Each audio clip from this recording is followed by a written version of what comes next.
Hi everyone, this is Jen and I'm so happy to be here with my lovely pals, Yae and Kitsune. Hi Kitsu, how are you today? Today I'm going to show you how I prepare fresh homemade meals for my 5 feisty Shiba Inus. And let me tell you, they especially love filming when any kind of food is involved, especially Kitsune. Now, I take feeding my Shiba Inus very seriously. It's an important responsibility to ensure that they are getting all of the right vitamins, minerals, and nutrients in a balanced way. Too much is no good, too little is no good. And to make things even more complex, some nutrients interact with each other, meaning you're going to have to understand that concept as well. You can find a lot of homemade fresh dog recipes on the internet. Literally thousands are out there. But based on studies, it's likely that 90% or even more of those recipes are not balanced correctly. That's why vets and other dog authorities discourage dog owners from attempting to make their own fresh dog food. Oh, no. And I can't blame them because it's so true. Most of the recipes and information out there is just kind of terrible junk. So for me, I took it upon myself to do intense research on the topic for quite a while before even feeling comfortable to begin incorporating some fresh meals that I make into my Shiba Inus diets. And that's the way I recommend beginners to start as well. But I definitely do 100% encourage you to start incorporating at least some fresh foods into your Shiba Inus diet as soon as possible, especially if you're only feeding kibble right now. Most pet parents unfortunately must choose between feeding their dogs a mega processed suboptimal kibble simply because it's balanced or supposedly should be balanced, or the other option is to pay a veterinarian nutrition consultant hundreds of dollars or more to give you an approved and balanced recipe formulation that your dog may or may not like or even tolerate. And of course, you can purchase commercially available fresh food from reputable companies, but man, that's gonna get expensive real fast. So where's that happy middle ground where regular dog parents like you and me can have just a bit more agency to provide our beloved animals with the most healthy and nutritious meals possible without breaking the bank or our own precious sanity? Now you get to watch me prepare a batch of dog food where I'll show you everything I do to ensure that the dog food is delicious, non-harming, and most importantly, balanced. Disclaimer, I'm not a vet or a pet nutritionist, nor am I trying to sell anything. I'm just sharing my methods that I've successfully used to feed my healthy Shiba Inus for over a decade now.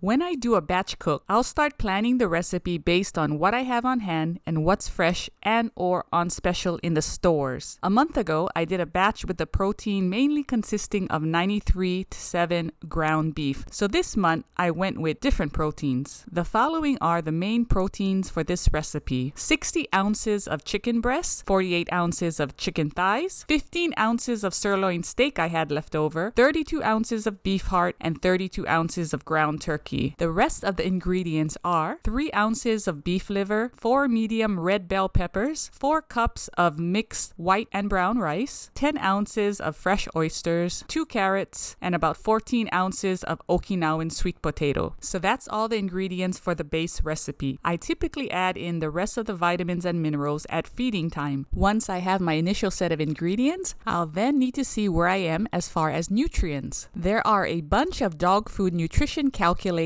available on the web, both free and paid. Today, I'll show you a method using a free program. Start by searching for the term NRC Nutrition Dog Calculator. There's a bunch of sites that have this super handy calculator available to use for free. So for example, you can click here and you'll see the calculator. You need to know your dog's weight in kilos. So if you don't know, you can input your dog's weight in pounds right here to get their metric weight. Then you just enter your dog's weight in kilos right here, and like magic, the nutrient list will populate with all of your dog's nutrient requirements. It's quite a long list, and most calculators will let you enter your email so you can receive the nutrient chart via email, which is super handy. Now, for those of you that don't love math, calculations, and or measurements of any kind, the next part might put your brain in a doozy. Now that I have the list of required nutrients, I need to plug in my recipe to find out the nutrient profile for the recipe, and like I earlier mentioned, I'm going to go the free way and use Chronometer, which is of course made for humans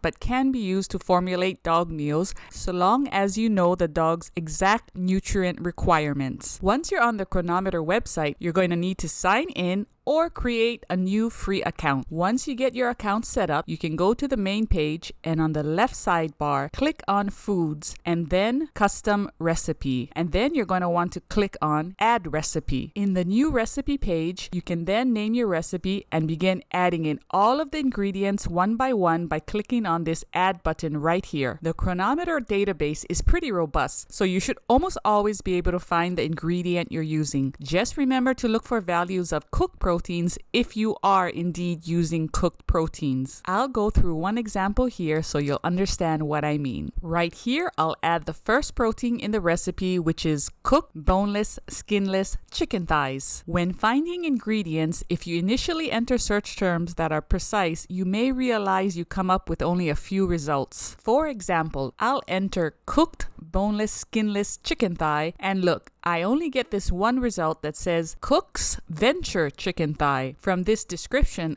I doubt that this is actually cooked chicken thighs. Rather, the search function pulled this result because the name of the chicken brand is Cook's. So instead, enter a more broad search term like cooked chicken thigh. Now we get a ton more options and just need to pick the correct one. The first option says chicken leg, thigh, and drumstick, skin removed before cooking. That's close, but we don't want to use values for chicken legs, just thighs. Now the second option is exactly what we want. It says chicken, broilers or fryers, thigh meat only, cooked, roasted. This is correct because it specifically says cooked thighs, meat only. I'll click on it to add and input the weight in ounces right here and then click add and then add it to the recipe. Okay, now we're on a fast forward. I went ahead and added all the rest of the ingredients and measurements, which you can see right here. Now it's time for the fun to begin as we analyze the recipe to see how we're doing in terms of nutritional balance. You do this by referring to your dog's specific NRC nutrient requirements you found earlier. Now we can scroll down Chronometer and see how the nutritional values are stacking up to the requirements. After reviewing the results, it looks like this diet is deficient in the following: calcium, iodine, vitamin A, vitamin D, and vitamin K. The zinc values are actually within minimum requirements, but since zinc should be balanced to copper at a ratio of 10:1, with these values, I'm going to want to get the zinc value a bit higher. Now that I know the deficiencies, I'll address them at the time of feeding with additional supplementation, which I'll show you in a little bit. So as you can see, even though this recipe is chock full of diverse ingredients, including numerous sources of protein, the diet is still not fully balanced. And that's exactly why balancing homemade fresh food for both humans and dogs is not easy at all. I usually take 2 days to prepare my Shiba's lightly cooked fresh meals. The main reason is that all the ingredients will be hot after cooking, and I definitely don't want to pack anything hot into plastic, even if it indicates that it's BPA free. Also, cutting and or grinding the ingredients will be easier when the ingredients are cold. So to start, I'll cook the proteins in this order. Beef heart goes into a stainless steel pan on low heat with a little bit of olive oil and cooked until it's just about cooked but not 100% cooked. A little bit of pink is perfectly fine. You'll cook the sirloin steak the exact same way on a stainless steel pan and a little bit of olive oil till it's almost cooked but slightly still pink in the middle. The chicken thighs and the chicken breast take up quite a bit of space, so I'll usually cook these in a large baking sheet in the oven. For the other proteins that are much smaller in volume, I'll just put them in a pressure cooker and cook them for a few minutes. So into the pressure cooker goes 2 pounds of ground turkey, fresh oysters, and a few ounces of beef liver. Depending on your pressure cooker, this amount will usually take around roughly 7 to 10 minutes. After the pressure cooker is finished cooking these proteins, I'll release the steam, let it cool down for just a little bit, and then transfer it into another bowl so so I can use the pressure cooker one more time to finish lightly cooking the rest of the red bell peppers. For the Okinawan sweet potatoes and carrots, I'll steam them for about 20 minutes until soft.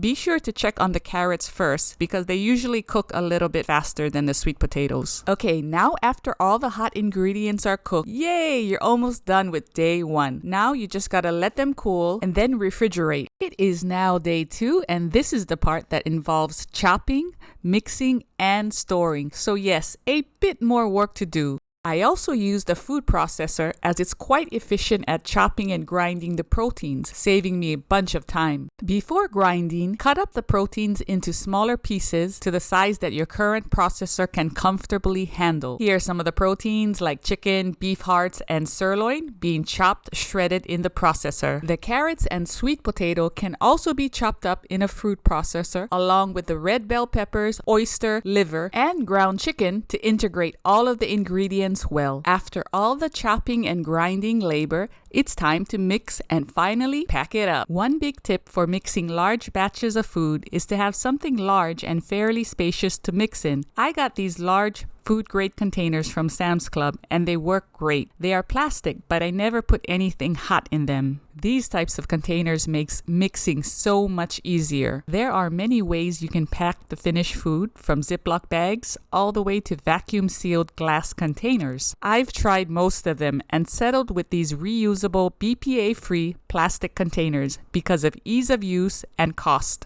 Just remember, don't ever use these for hot foods or heating up the food in the microwave. I only use them with cold food. So here are most of the ingredients in the container. I just gotta add the cooked rice and the small bowl of sirloin beef. I don't like getting my hands oily, so I always use gloves to mix the food, which also helps to keep the food fresher and sterile. When mixing the food, do your best to incorporate everything together as best as possible. Try not to smash the foods together, but lightly blend everything thoroughly. Now, all you have to do is pack up the rest of the batch into your containers of choice, label, and then refrigerate and freeze. I usually try to finish the foods within 3 months to avoid excess freezer burn. Now, it's finally time to serve the meal to a few willing Shiba Inu volunteers I have here, Yae and Kitsune. Kitsu, how are you today? But first, I need to show you how to add the supplements that will make this meal balanced and complete. After going through Chronometer and the NRC guidelines for a 1,000 calorie meal, which is roughly the right daily amount for most of my Shibas, some get a little bit less, I know that this meal is deficient in calcium, vitamin A, vitamin D, and vitamin K.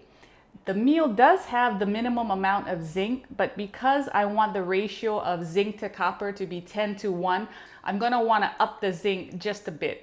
Okay, now putting it all together, I'll show you how I serve a typical half meal portion that I'd give to my Shiba twice a day. First, I'm going to scoop some of the meal into a bowl, roughly 4 to 5 ounces. You'll need to figure out the portion size for your Shiba based on their caloric requirements. For iodine, I typically use fresh wakame seaweed in my formulations, but I ran out recently, so no worries. I'll just use the kelp powder that's in this recipe. In this same bowl, I also have half a teaspoon of eggshell powder that I use for calcium requirements. Next, I'll add about half a teaspoon or 1.6 grams of Dog Zymes Complete. Doing so will fulfill the requirements for vitamin A, vitamin D, and will bring the zinc to just about a 10:1 ratio to copper. That's perfect. Now I'm going to add some natto, which is wonderfully healthy and beneficial fermented soybeans, which I'm adding for some vitamin K as well as extra calcium. Yummy! Now, not all Shibas will eat or tolerate natto, so you have to try a little first. I usually always have fresh greens available either from my garden or the store to add to my Shiba's meal. This will add a great profile of nutrients, including more vitamin K and bonus phytonutrients. I'll just use a scissors to cut the veggies a bit smaller, and voila, your freshly made meal of balanced dog food is ready to serve. Thanks so much for watching the video all the way through. I hope it was helpful and wish you and your Shibas the very best.